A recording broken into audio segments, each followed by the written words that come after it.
제가 가진 성경으로는 구약 462쪽에 있습니다. 구약 462쪽 사무엘상 31장 11절로 13절까지의 말씀을 다 함께 합독합니다. 길르앗 야베스 주민들이 블레셋 사람들이 사울에게 행한 일을 듣고 모든 장사들이 일어나 밤새도록 달려가서 사울의 시체와 그의 아들들의 시체를 베산 성벽에서 내려가지고 야베스에 돌아가서 거기서 불사르고 그의 뼈를 가져다가 야베스 에셀 나무 아래에 장사하고 7일 동안 금식하였더라. 아멘. 우리나라에서 많이 쓰는 고사성어 중에 결초보은이라는 뜻이 있습니다. 그 단어의 뜻을 혹시 아십니까? 일부 때 물어보니까 중고등부 학생이 아주 태웅이가 잘 대답했었어요. 우리 말씀해 주시겠어요 혹시? 은혜를 갚기 위해서 풀을 묶어서 그 은혜를 갚는다는 뜻이에요. 풀을 묶어서 말이 거기에 걸려 넘어져서 원수가 죽었나요? 네, 맞습니다. 그래서 이 고사성어의 뜻은 풀을 묶어서 은혜를 갚는다는 뜻으로 죽어서도 은혜를 잊지 않고 갚는다라는 뜻입니다. 그 원래 내용은 이렇습니다. 춘추 시대에 진나라의 대신이었던 위주라는 사람은 아내가 죽고 난 후에 후처로 젊은 아내를 얻었는데 자신이 죽을 병에 들자 아들인 위과에게 후처를 친정으로 돌려보낸 후에 재혼시키라고 유언을 했습니다. 근데 병세가 중해져서 정신이 오락가락해지자 말을 바꾸어서 후처를 나와 함께 순장시키라는, 그러니까 살아있는 사람을 자기 죽는 사람과 함께 묻으라는 유언을 남기고 세상을 떠났습니다. 그러자 그의 아들 위과는 아버지의 상반된 유언 중에 어느 것을 따를 것인가 이렇게 고민을 했는데, 동생은 순장하자는 유언을 따르자고 했지만 그의 마음이 허락하지 않아서 결국 고민을 하다가 결국 아버지가 정신이 온전했을 때 그 유언을 따르기로 하여서 새엄마를 순장시키지 않고 친정으로 돌려보내서 다시 재혼하도록 그렇게 했습니다. 후에 그는 전쟁터에 나가서 진나라 군대를 이끌고 함께 싸우게 됐는데 적장이 워낙 용맹하고 무서워서 진나라 군사들이 감히 맞서지를 못했습니다. 그 적장은 보병들을 이끌고 계산대부라는 큰 도끼를 막 휘둘러서 말이건 병사건 상관없이 막 죽였어요. 그래서 전황이 진나라 군대에게 불리하게 돌아가면서 퇴각할 준비를 하고 있었어요. 그런데 어느 순간 갑자기 적장이 비틀거리더니 제대로 움직이지 못하다가 그만 꼬꾸라지는 바람에 그 위과는 그 쓰러진 적장을 손쉽게 사로잡아서 큰 공을 세우게 되었습니다. 근데 위과가 적장이 꼬꾸라진 그곳을 살펴봤더니 풀이 이렇게 매듭이 지어져 있는 거예요. 그래서 그것이 참 신기하다고 생각하고 밤에 잠자리에 들었어요. 그날 밤에 잠이 든 위과의 꿈에 한 노인이 나타났습니다. 그 노인은 새엄마의 친정 아버지였어요. 그 새엄마의 친정 아버지는 위과에게 본인의 딸을 순장시키지 않고 친정으로 살려서 돌려보내서 개가를 시켜준 것에 감사히 여겨서 그 은혜를 갚기 위해서 풀을 묶어서 적장 두위를 사로잡게 했다고 밝혔습니다. 이것이 바로 결초보은, 풀을 맺어서 은혜를 갚다라는 내용의 뜻입니다. 즉 딸의 생명을 살려준 사람이 전쟁에 나갔을 때 풀을 묶여서 적장을 사로잡게 해서 은혜를 갚은 것입니다. 하나님을 잘 알지 못하는 사람들도 간혹 은혜를 받고 은혜를 갚습니다. 그들도 스승의 은혜, 어버이 은혜라는 말을 씁니다. 그렇다면 정말 하나님을 알고 그분의 크신 은혜를 받은 우리들은 당연히 은혜를 알고 은혜에 보답하며 살아야 하지 않겠습니까? 물론 부모님의 은혜, 스승의 은혜도 크지만 가장 큰 은혜는 바로 하나님의 은혜입니다. 우리 옆에 분들과 인사하실 때 이렇게 인사하시겠습니다. 하나님의 은혜에 감사하고 보답합시다. 하나님의 은혜에 감사하고 보답합시다. 그렇습니다. 우리를 사랑하시고 우리를 위해서 하나밖에 없는 아들까지 내어주신 그 크신 하나님의 은혜를 아시고 그 은혜에 감사하며 그 은혜에 보답하며 살아가심으로 더 크신 하나님의 은혜를 깊이 경험하시는 저와 여러분들 되시기를 예수님의 이름으로 축원합니다. 사울 왕이 죽었습니다. 사울 왕은 처음에는 믿음으로 시작하는 듯 했지만 결국 자신의 인기에 연연했습니다. 사실 자신이 왕이 된 것은 전적인 하나님의 은혜로 된 것인데 시간이 가면서 자기가 왕 된 것을 당연하게 여겼습니다. 그리고 자신보다 더 인기가 있는 사람을 견디지 못했습니다. 사실 다윗이 했던 것은 이스라엘을 블레셋과의 전쟁에서 구원한 것입니다. 당시에 가장 잘 싸우는 블레셋의 용장인 골리앗을 죽인 것은 이스라엘에게 구원을 주신 하나님의 은혜로 말미암았던 것입니다. 그렇다면 사울이 왕으로서 해야 할 것은 다윗에게 어떻게 해야 될까요? 감사해야 했습니다. 은혜에 보답해야 했습니다. 그리고 하나님께서 다윗을 통해서 이스라엘을 구원하신 것에 대해서 감사해야 했습니다. 하지만 사울은 그 감사를 잃어버렸습니다. 하나님이 베풀어 주신 은혜에 감사하지 않습니다. 도리어 전쟁에서 이스라엘을 구원한 다윗을 어떻게 합니까? 시기합니다. 질투합니다. 그리고 사울이 죽인 자는 천천히요, 다윗이 죽인 자는 만만이라 하는 노랫소리에 꽂혔습니다. 그리고는 그날로부터 다윗을 마음에 미워합니다. 은혜를 베푼 다윗을 원수로 갚으려고 합니다. 이것이 믿음이 없는 사람의 특징입니다. 믿음이 없는 사람은 하나님께서 구원의 은혜를 베풀어 주셔도 감사할 줄 모릅니다. 그리고는 줄곧 그 다윗을 자신의 왕위 경쟁자로 보고 죽이려고 했습니다. 그러다 보니까 다윗을 돕는 사람, 자신의 아들인 요나단과도 갈등이 생깁니다. 다투게 됩니다. 다윗을 돕는 자신의 딸 미갈이 다윗과 결혼했잖아요. 그 미갈과도 다투게 됩니다. 하나님께서 베풀어 주신 은혜에 대해서 감사가 없는 사람은 늘 열등감과 두려움 속에서 살게 됩니다. 그것이 사울의 인생이었습니다. 그러다가 사울 왕은 결국 블레셋과의 전투에서 전사하게 됩니다. 죽을 때도 체면을 차립니다. 사람의 이목을 신경 씁니다. 블레셋 사람들이 자신을 죽였다고 할까봐 두려워합니다.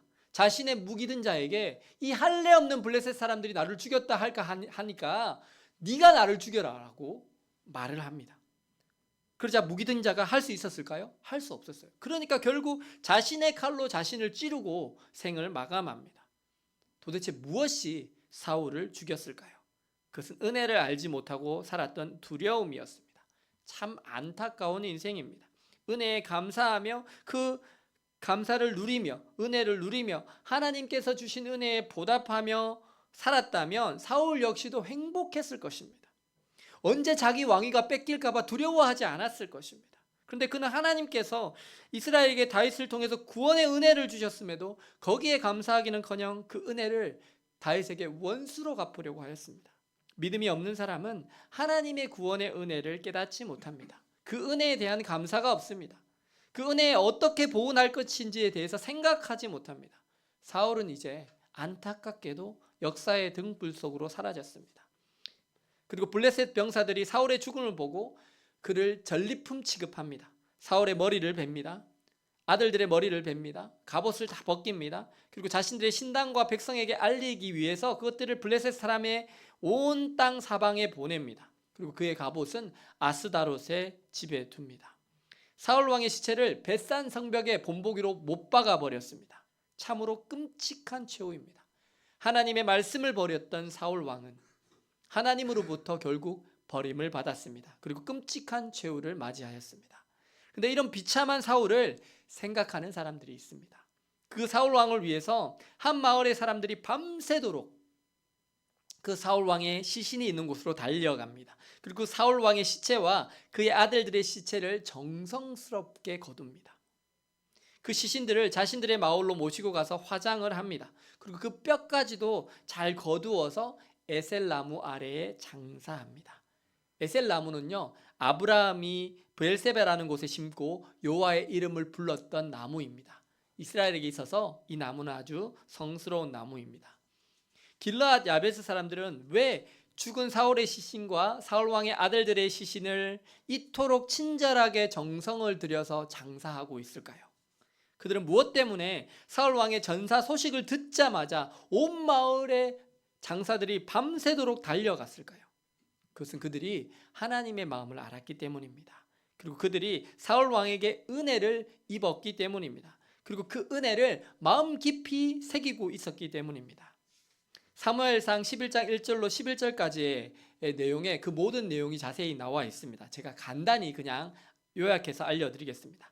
암몬 사람 나하스라는 사람이 군대를 이끌고 길르앗 야베스 부근에 진을 칩니다. 진을 치고 전쟁 준비를 하니까 길르앗 야베스 사람들이 겁을 먹은 거예요. 그래서 그 암몬 사람 나하스를 찾아가서 우리랑 화친하고 전쟁하지 말자라고 조약을 맺자라고 합니다. 그러자 나하스가 길르앗 야베스 사람들을 깔보면서 너희가 만일 우리하고 언약을 맺고 싶으면 너희 오른쪽 눈을 다 빼야지 내가 너희와 언약하리라 라고 말을 합니다. 그러자 길르앗 야베스 사람들은 거기 뭐야? 이렇게 하고 싸워야 되는데 그렇게 싸우지 않고 자존감이 낮아서 이렇게 말합니다. 우리가 전령을 이스라엘에 다 보내보고 혹시 우리를 구원할 사람이 있는지 알아볼게. 그리고 또 없으면 우리 오른 눈 빼고 너와 언약할게. 이렇게 얘기한 거예요. 이들은 왜 이렇게 얘기했을까요? 사실 이 사람들에게는요 아픔이 있었어요. 사사기 시절에 감당할 수 없는 아픔이 있었어요. 그때 사사기 시절에 레위인이 이 첩이 이렇게 성폭행 당해서 죽는 사건이 있었거든요. 그 사건 때문에 레위인이 그 첩의 시체를 12덩이를 조각조각 내갖고 온 이스라엘 지파한테 다 보내요. 그래서 총회가 열려서 베냐민 지파와 전쟁을 하게 되는데 그때 총회에 나오지 않은 마을 사람들이 있었어요. 그 사람들이 누구냐면 여기 길르앗 야베스 사람들이에요. 그래서 그들이 안 왔기 때문에 총회에서 어떻게 한 줄 아세요? 맨 마지막에 베냐민 사람들하고 전쟁을 했고 베냐민 사람들이 남자들이 거의 다 죽거든요.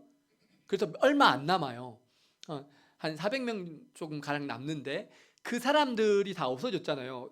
남자들이. 근데 누가 베냐민 지파한테 시집 보내겠어요? 다 안 보내려고 하겠죠. 그러니까 총회에 안 나왔던 사람들 있잖아요. 그 길르앗 야베스 사람들을 남자들을 많이 죽이고 다 죽이고 그 다음에 여자들을 시집 보내요. 어디로? 이 베냐민 기브아라는 마을로. 그렇게 사는 거예요. 그러니까 이 길르앗 야베스는요 동족한테 도륙을 당했어요. 그러니까 이민족이 침략해 왔는데 동족한테 도와달라는 말이 잘 나와요, 안 나와요? 잘 안 나오는 거예요. 왜냐하면 동족한테 씻을 수 없는 상처를 받았거든. 그러니까 그 마음에 그 말이 안 나오는 거예요. 우리가요 누가 상처를 제일 많이 줘요? 가장 가까운 사람이 상처를 제일 많이 줘요. 보면 누가 상처를 제일 많이 주죠? 부부간에 상처를 제일 많이 주고요. 아들이나 딸이 제일 상처를 많이 주고요. 내 엄마나 아빠가 상처를 제일 많이 줘요. 보통은. 왜냐면 가까울수록. 근데 그 가까운 사람한테 상처를 받잖아요. 회복이 잘 안 돼요. 그게 진짜 힘든 거예요. 지난날의 상처는요 우리를 더욱 약하게 만듭니다. 힘을 내어서 싸워야 할 때도 용기를 꺾어버립니다. 우리의 인생에서도 찾아보면 약했던 때가 있었습니다.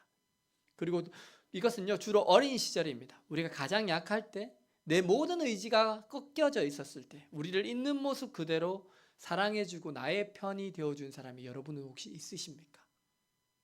내가 가장 약할 때 내 편이 되어주고 나에게 하나님의 사랑을 전해준 사람이 있을 거예요. 그 하나님의 구원의 은혜를 베풀어준 사람이 있을 것입니다. 길르앗 야베스 사람들에게는요 사울 왕이 그런 사람이었습니다. 그들은 12년쯤에 미디안의 공격을 받을 위기였어요. 당시에는요 그 암몬 사람 나하스에 의해서 마을이 쑥대밭이 될 것 같았습니다. 그리고 아무도 이런 자신들의 위기에서 자기의 마을들을 구해주지 않을 것 같았습니다. 그래서 그들은 아나무인격으로 대놓고 무시하는 암몬 사람 나하스에게 며칠만 말미를 달라고 하였습니다. 우리가 전령을 보내서 아무도 우리를 구원해 줄 이스라엘 사람들이 없으면 너희와 오른을 빼고라도 언약을 하겠다고 합니다. 그런데 그런 일이 있기 얼마 전에 사울이 왕으로 뽑혔습니다. 근데 왕으로 뽑혔는데요 이스라엘이 왕을 처음 뽑았잖아요. 그러니까 이 왕의 역할을 어렴풋이 이해는 하고 있지만 사무엘이 설명해 주셔서 알고는 있지만 왕이 왕궁에 살까요? 자기 집에 살까요? 자기 집에 살고 있어요. 자기 집 마을에 그대로 살고 있어요. 왕이 다스리는 일을 할까요? 자기 집안일을 하고 있을까요? 자기 집안일을 하고 있는 거예요.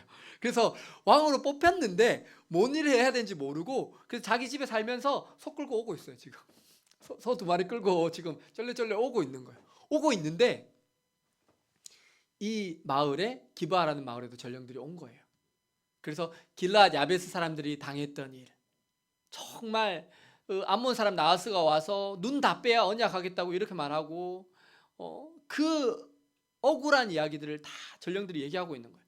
그런데요, 아까 기브아에는 시집 온 사람들이 있죠.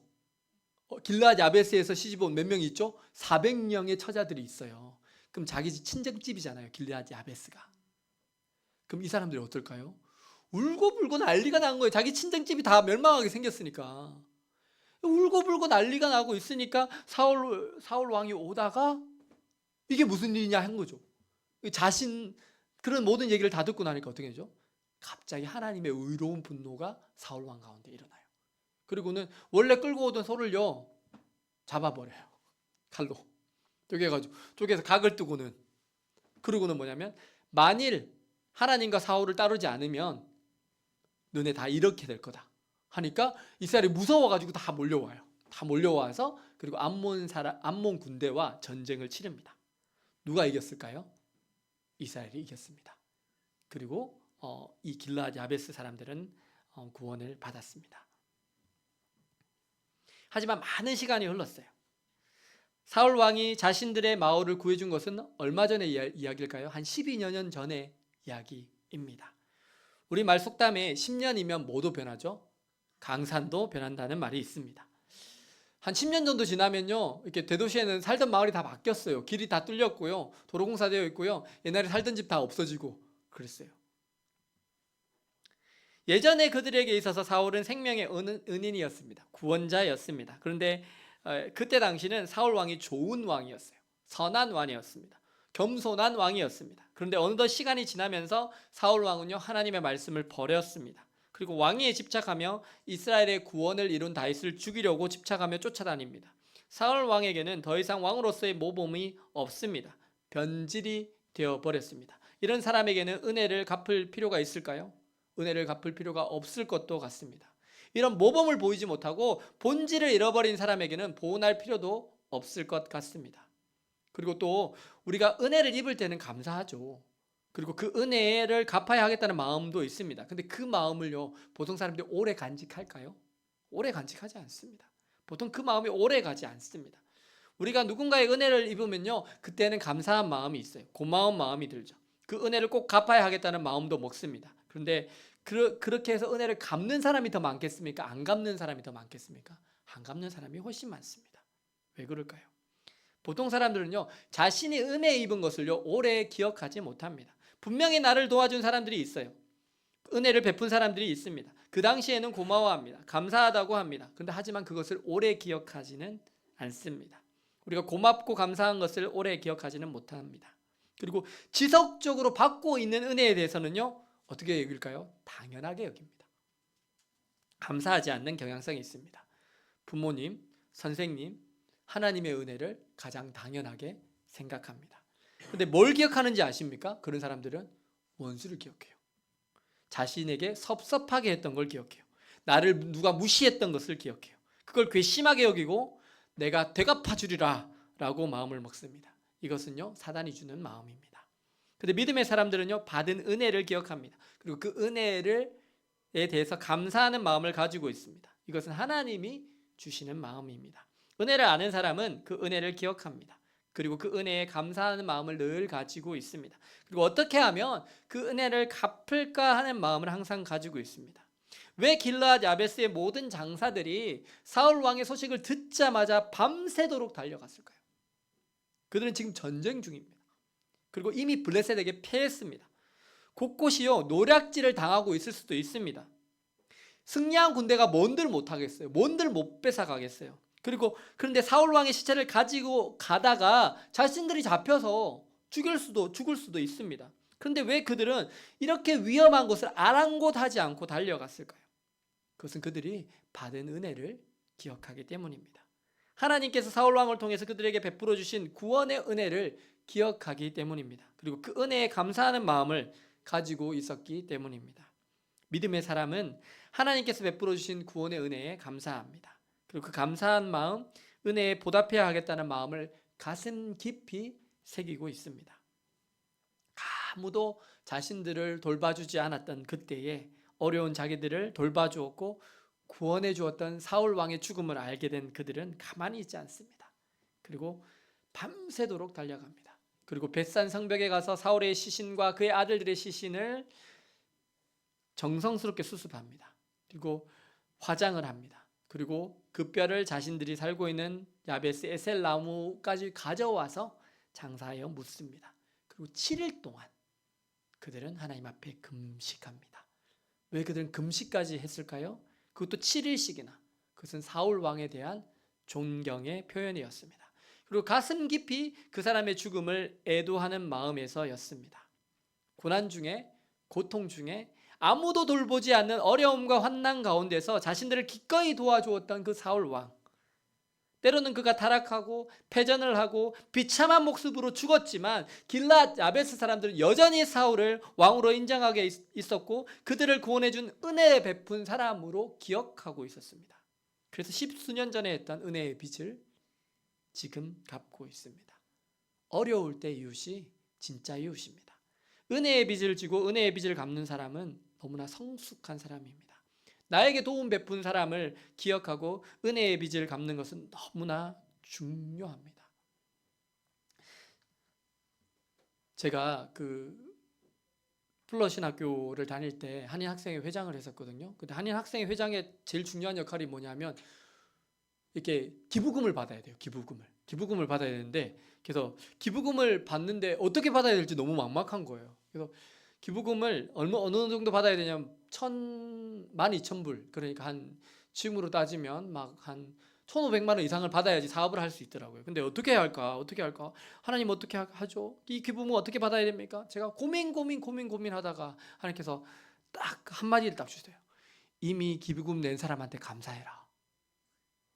그 음성을 딱 주시더라고요. 그래가지고 제가 이때가 기부금 주신 분 있잖아요. 그 역대로 주신 분들한테 다 감사하다고 그 편지 보내고 감사패 드리고 그렇게 했거든요. 다 채워줬어요. 기부금이 그냥 다 채워졌어요. 감사하니까 그분들이요. 근데 올해는 안 필요하세요? 다 물어보더라고요. 그랬더니 그냥 더 많이 주시더라고요. 더 많이 주셔서 그냥 쉽게 끝났어요. 한 방에 끝났어요. 고사성어 중에 각골난망이라는 말이 있습니다. 이 말 뜻은 새길 각자, 뼈골자, 어려울 난자, 잊을 망자입니다. 입은 은혜가 뼈에 새길 만큼 커서 잊히지 아니한다는 이야기입니다. 길앗 야베스 사람들은 사울이라는 사람을 각골난망의 은혜를 입은 사람으로 기억했습니다. 그리고 최대한의 예우로 그 사울 왕의 마지막을 대했습니다. 사랑하는 여러분, 오늘 여러분의 삶을 뒤돌아볼 때 여러분의 삶 가운데 은혜를 베풀어 준 사람은 누구입니까? 하나님께서 그 사람을 통해서 나에게 은혜를 베푼 사람은 누구입니까? 하나님은 그 은혜에 감사하며 그 은혜에 보답하며 우리가 믿음으로 살기를 원하십니다. 그렇게 은혜에 감사하며 보답하며 사는 사람에게 반드시 더 큰 은혜를 주십니다. 다윗은요, 늘 은혜에 감사하는 사람이었습니다. 그는요, 자신에게 은혜를 베풀어 준 아히멜렉 제사장을 기억했습니다. 그 사람은 억울하게 죽임을 당했거든요. 자신을 숨겨줬다는 이유로. 그래서 누구한테 은혜를 베풀었을까요?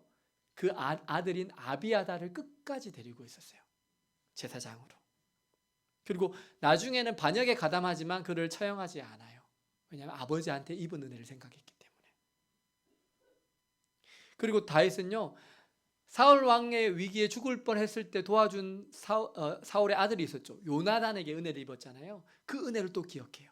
그래서 어떻게 하죠? 사울 왕의 아들들이 다 죽는 가운데 그 요나단의 아들이 있거든요. 무비보셋이 다리 저는 애가 있어요. 걔를요 데려와요. 데려와서 사울 왕의 재산을 다 회복해서 갖게 해요.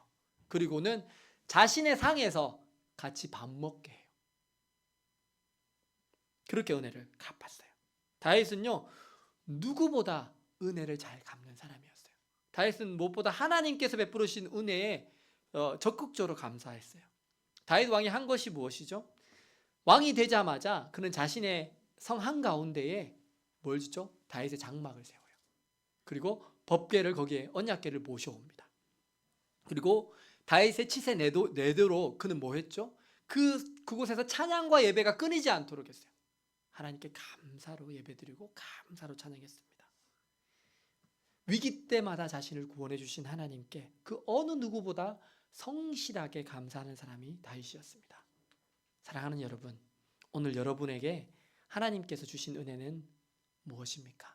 어떤 분들은요, 죽을 위기에서 건져 주셨을 거예요. 어떤 분들에게는요, 마음의 상처를 치유해 주셨을 거예요. 어떤 분들에게는 절대절명의 위기에서 건져 주셨을 거예요. 그 하나님의 은혜를 여러분은 여전히 기억하시고 계십니까? 감사하시고 계십니까? 혹시 하나님께서 나에게 섭섭하게 하신 것만 기억하고 계시지는 않으시죠? 오늘 하나님을 믿음으로, 그 하나님의 크신 은혜에 믿음으로 감사하시기 바랍니다. 그리고 우리에게 하나님의 신실하신 구원의 은혜를 보여준 사람들에게 감사하십시오. 그때 하나님께서는 우리에게 더 큰 은혜를 부어주시며 우리가 행하는 모든 일에 복을 더하여 주십니다. 형통하게 하십니다. 그리고 다윗에게 하셨던 것처럼 우리의 대적들이 하나씩 하나씩 사라지게 될 것입니다. 서울신학대학교 신학전문대학원 박사과정을 나오시고 2007년부터 건양대학교 보건복지대학원 치유선교학과 교수로 계신 조남이라는 분이 계십니다. 근데 어떤 제자가 그 교수님 수업을 듣고 치유상담 프로그램을 통해서 상처가 많이 회복되어진 경험을 했던 것 같습니다. 그래서 보답하는 내용으로 편지를 쓴 글이 있어서 인터넷에 있어서 제가 한번 읽어드립니다. 저는 16년 전 조남이 교수님께 교양 수업을 들었던 학생입니다. 개인적인 일들이라 다 말할 수는 없지만 홀로 힘든 시기를 겪고 있을 때 주변 친구들의 추천으로 교수님의 강의를 듣게 되었습니다. 아무에게도 말할 수 없는 고통의 시간 속에 매일 학교 앞 교회에 가서 홀로 기도할 수밖에 없는 시기가 있었습니다. 그러나 수업을 통해 나를 이해하게 되고 모든 상황을 객관적으로 볼 수 있게 되었고 하염없이 흐르던 제 눈물은 서서히 멈추기 시작했습니다. 그때부터 새로운 삶의 계획을 세울 수 있는 힘이 생기게 되었습니다. 그 당시를 떠올리면 학생들로 꽉 찬 강의실과 수업이 끝났는데도 강의실을 떠나지 않고 교수님 주변에 머물러 있던 많은 학생들의 모습이 떠오릅니다. 그때 저를 안아주시던 교수님 참 감사하고 따뜻했습니다. 그 당시를 되돌아보니 교수님께서는 제 마음에 생명의 씨앗을 심어주셨어요. 16년 동안 살아오면서 교수님께 감사한 마음이 더욱 커져 꼭 인사드리고 싶었습니다. 몇 년 전부터 교수님을 찾았었는데 이렇게 연결이 되어 정말 기쁩니다. 정신없고 바쁜 일상을 살아가느라 두 딸의 엄마가 되어 이제서야 인사드립니다. 교수님 진심으로 감사드립니다. 교수님과의 만남을 통해서 제 삶이 얼라이브가 되었습니다. 많은 사람들이 교수님과의 만남을 통해 자신의 삶과 가정이 회복되고 치유되기를 간절히 소망합니다. 조남이 교수님 사랑하고 존경합니다. 저도 생각해 보면 많은 은혜를 받았다는 생각을 해봅니다. 근데 그 중에서 특별히 기억에 남는 분이 한 분 있습니다. 그분은요, 제 주일학교 선생님이에요. 저는 단 7세에서 9세까지만 그분의 가르침을 받았어요. 주일에 교회에 못 갈 때도 많았어요. 그리고 2년 동안 교회를 다녔지만 헌금을 한 적이 거의 없어요. 근데 그 놀라운 것은 그분이 한결같이 저를 사랑해 주셨어요. 저는 이게 손톱 밑에 저는 좀 이렇게 더럽게 갔거든요. 제 원래 그냥 그때는 그렇게 노는 게 더러웠어요. 왜냐면 구슬치기 하고 자치기 하고 뭐 팽이치기 하고 뭐 딱지치기 하면 다 새까맣잖아요, 손이. 그러니까 손톱이 새까맣고요. 또 목에 떼줄이 한 두세 개 가 있고 그 채로 교회를 갔어요. 그냥 모르니까 뭐 우리 엄마 아빠는 또 어디 가는지도 모르니까 그냥 간 거죠.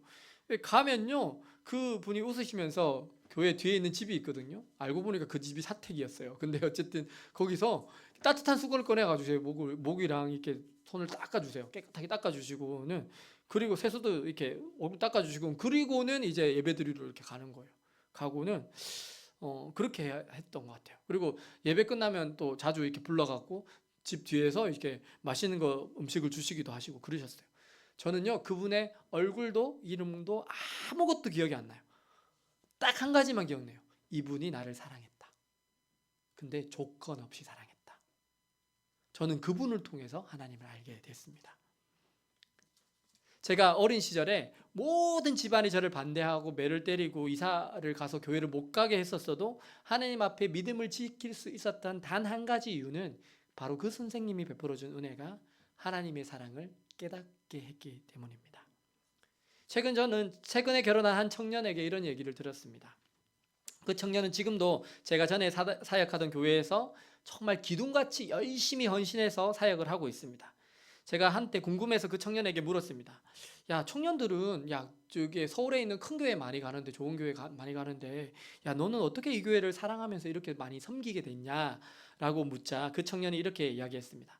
제가 꼬마 아이였을 때부터 이 교회를 다녔는데 지금은 80이 다 되신 권사님이 주일학교 선생님이셨다고. 근데 그분이 정말 저를 많이 사랑해 주셨다고.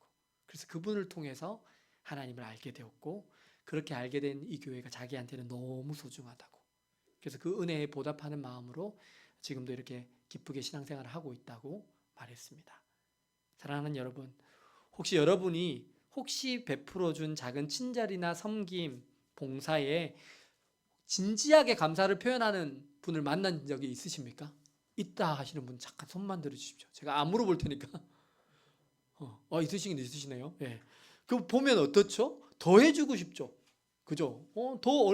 내가 더 많은 것들을 해줘도 아깝지 않다는 생각이 드시지 않습니까?